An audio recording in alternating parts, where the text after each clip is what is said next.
Hello guys, welcome back to Under the Checkered Flag. Today it is just me and Pause because Kate is unfortunately out of signal. Good thing is, my phone actually managed to do its alarm today, so we're both here. Isn't that positive?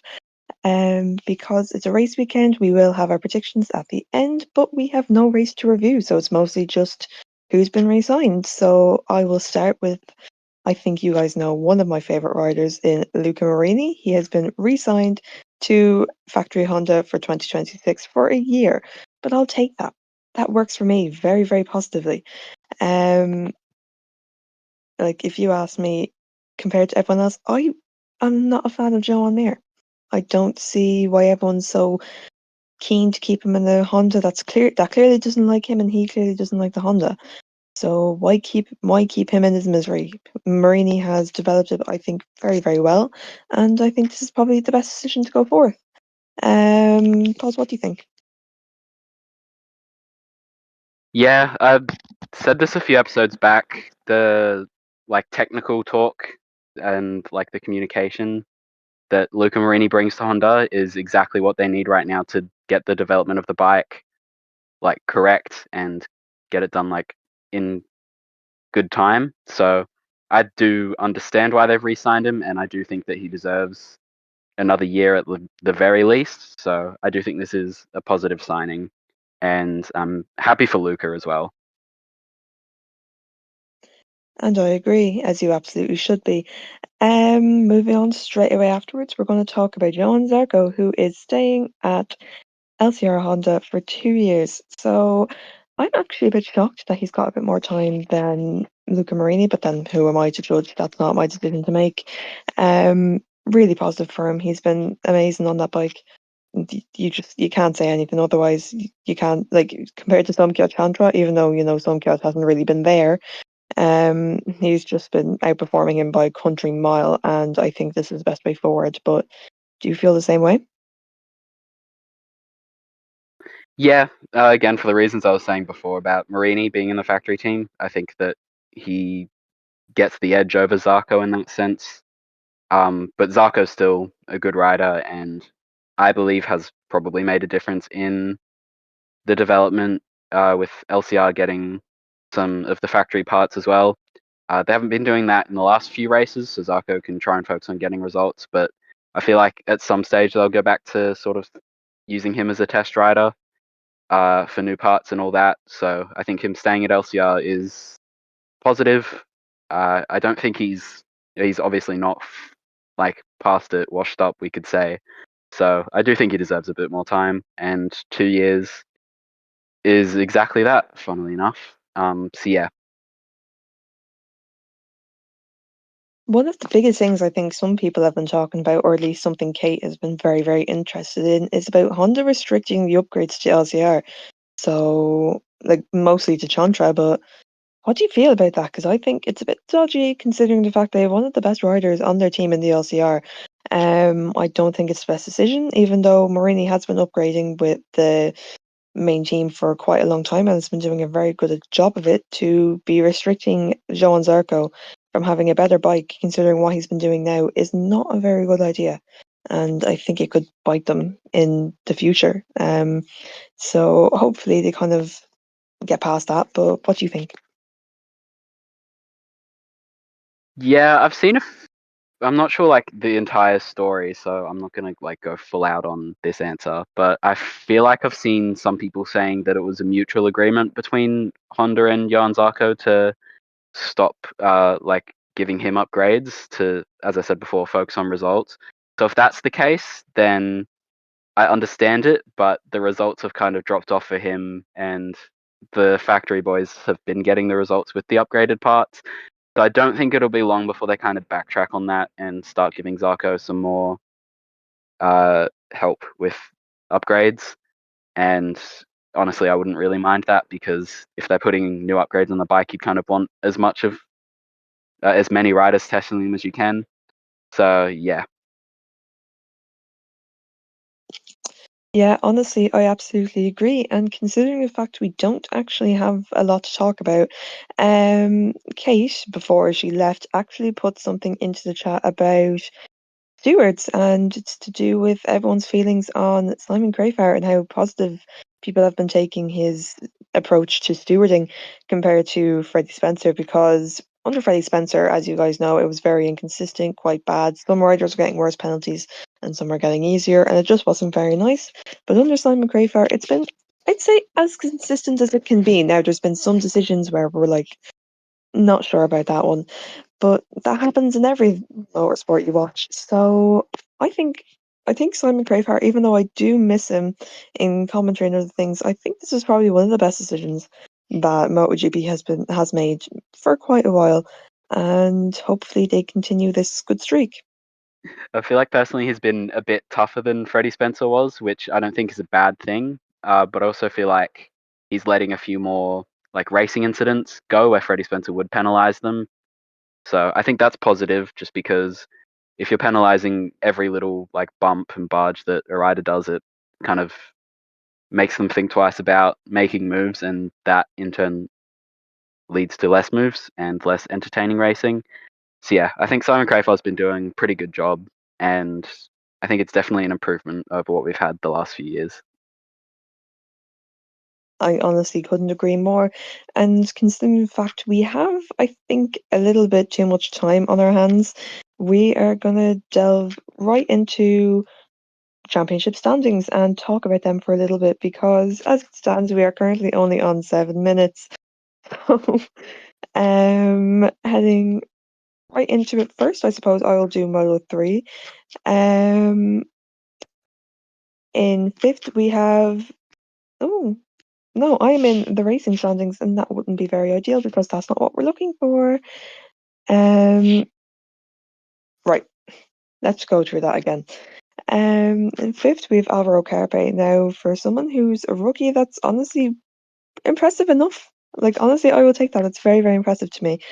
In fourth, we have David Munoz, because even though he is a little bit of, a track terrorist, he's been doing all right, and he's been a lot more consistent recently without committing atrocities on track, so it works for me.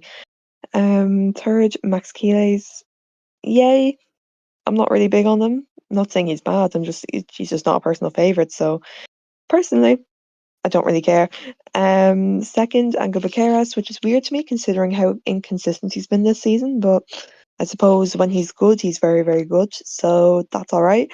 And then in first, we have Jose Antonio Rueda, which hasn't really been a shock. Although in recent times he has fallen off a bit, but I believe he'll build that up quite quickly. So that is our top five for Moto3. And moving on to the Moto2 standings, going to go for the same top five format and maybe point out a few other riders further down the field. But starting in fifth is Jake Dixon on the Mark VDS Boscoscuro. He's currently the top Boscoscuro in the championship. He's doing a pretty good job for his first year on that bike. So yeah, he's had a few wins as well, so not bad going for the Brit. In fourth, Barry Baltus. He's kind of fallen off a bit the last couple of races, but he's it's his first year on like a proper competitive bike with a competitive team. So up in fourth in the championship. He's been on the podium a few times, so still good for him. And in third, we've got Diogo Moreira, who's sort of looking like the chief challenger to the title against Manuel Gonzalez, who leads. He's a few points, 6 points behind Aaron Canet in second, but his form recently has just been better, so wouldn't be surprised if he's second in the next couple of races. And as we mentioned, Aaron Canet's second in the championship, 25 points off of the lead. Picked up an injury in Austria, I want to say. So yeah, his form's kind of dipped because of that, but I'm sure he'll be back strong in the next few races. And Manuel Gonzalez leads on 204 points and has kind of looked like the main favorite for the title, I'd say, this year. He's got 4 race wins, which is more than anyone else. 9 podiums, which again, more than anyone else. So I feel like he's just been consistently putting in those podium charges, which is helping him. Further down the field, our top rookie is Danny Holgado in 11th place, but he could be under challenge from his rookie teammate, David Alonso. Picked up his first win in Hungary, has looked strong recently, and he's only about 20 points off, so that could be an interesting battle later on in the year. Some of the other rookies, Ivan Altola is in 18th with Colin Vire in 19th. They've both looked a lot better in the last few weeks as well, so that's positive for them. And just a few riders that I think have been underperforming a bit. I feel like the obvious ones, Tony Arbolino in 17th. I know that the Boscoscuro isn't the best chassis to be on, but he's only 4 points ahead of a rookie that's on the same bike. So a bit of consistency is kind of just what he needs and hasn't really been able to find. Alonso Lopez is a couple points ahead of him in 16th. He's another one I'd kind of expect to do better. And with the recent news that he's switching over to a Calex with the Grassini team next year, I feel like that's something we'll kind of see next year. And that's pretty much everything to cover in Moto2. Really appreciating your effort to mention Colin Vire when I couldn't, so I appreciate that a lot. I'm going to go straight on to MotoGP, and in fifth, we have Pedro Acosta. Now, to be fair, I think I'd have to agree with some people. He's been very on and off this season, to the point where I'm kind of like, is he actually, okay? But he's been doing okay. He's been doing a lot better in the later races, which makes me happy. In fourth, we have Marco Bezzecchi. Now, if you know me, I bloody love Marco Bezzecchi, and if you were talking to me last year, you'd know I was genuinely so sad about how his career was going because that bike was just awful and he was in such a bad mental space. But he's been doing a lot better now on the Aprilia, and honestly, if I was Aprilia, I would stick with him because Jorge is clearly not dedicated to the team, is not a nice person to the team, and Marco Bezzecchi has been performing better, although that is weird to say because he's been there longer, but you get my point. In third, we have Pecco Bagnaia, which is honestly shocking compared to how bad he's been in the last couple of races. He's barely been in the points and he's being beaten by rookies. I don't know what's wrong with him, but it's clearly just a mental space and it's not working for him at all. So hopefully he can pull himself out of that hole. Second, we have Alex Marquez, who has fallen off a bit in recent races, but that's fine. He can build that back up quite easily. He'll be okay. And then in first, we have Marc Marquez, which is obvious, which will stay for the rest of the season. That is not changing whatsoever. Like, if you look at the points, Marc for 155, the person in second place is 280 points. That's not being beaten. I'm sorry. There's no way. He'd have to be like underperforming to absolute hell to be beaten. But one of the people that I'm actually quite shocked at for their performance is Enea Bastianini. Like, he's in 15th, and I know he's changed over to KTM from a Ducati, yada yada, but he's just not been good, and it's making me really sad, and I hate it because I wanted so much better for him. So, yeah, it's just not a very nice thing to see. And as well as that, I'd have to keep talking about Brad Binder as well. Even though I know he's been underperforming quite recently, it's just not been very nice. I know, shocker. But yeah, he's just been underperforming on that KTM like very, very badly. And I wish I could have seen anything better, but we can't because I don't know. It's just not working out for him. And Fabio Quartararo, and I know he's in 10th, I know he's on the Yamaha, yada yada yada, but he's just not been good either, and it's so sad. And so hopefully they can build that back up for next year. So I think we might move on to our predictions straight away because we don't have anything else to talk about really. So I might get started on pause. Yes, starting with my Moto3 predictions. Gone a little bit conservative this week, but in third place, I've got Jose Antonio Rueda. He got his first podium at this track in 2023 and was on the podium as well last year. And I kind of think he's just kind of hit that phase where he's got enough of a gap in the championship where he doesn't have to put too many risks, take too many risks. And I feel like he can just settle for some good podium finishes, stay out of trouble, get the points. So I think he'll be third. In second, I've gone for David Munoz, just because been on form recently. Hasn't committed any atrocities recently as well, which is always positive to see. I think he's in contention for the podium in 2023. Before something happened, I'm not going to go into that. It doesn't matter. I can't remember where he finished last year, but he's obviously got pedigree around this track. Made his debut and got on the podium at this track as well. So I think he'll definitely be in the fight. And to win, I've gone for Maximo Quiles. Obviously won last time out, been on the podium a lot more than a rookie really should be. Yeah, he's been very good this year, and I think he'll keep that up. And as my reserve, I've gone for Valentin Peroni because, again, same reasoning. He's been strong recently, and I quite like him, so I want him to do well. How about you? Um, so honestly, my MotoGP, my Moto3 predictions have changed just a little bit, which is weird considering I haven't changed it for the last, I don't know, 3 or 4 races. But in third, I have David Munoz. Second, I have Alvaro Carpe. That's pretty much stayed the same, but I think I've made a pretty big change, and that is I have Keylate for the win. Now I know I said I don't like him very much. No, not as a person, just he's not my favorite rider. But I've put him for the win because he's just been too quick. And as my reserve, I've gone for Rueda. I know, I have him off the podium, dear God, but he hasn't been on it recently, so I think it's the fairest assumption to make. As Kate's not here, me and Paws are gonna have to split how we're gonna do it. So what way should you have this? Uh Oh, I see. I understand now. In third, she's gone for Valentine Peroni.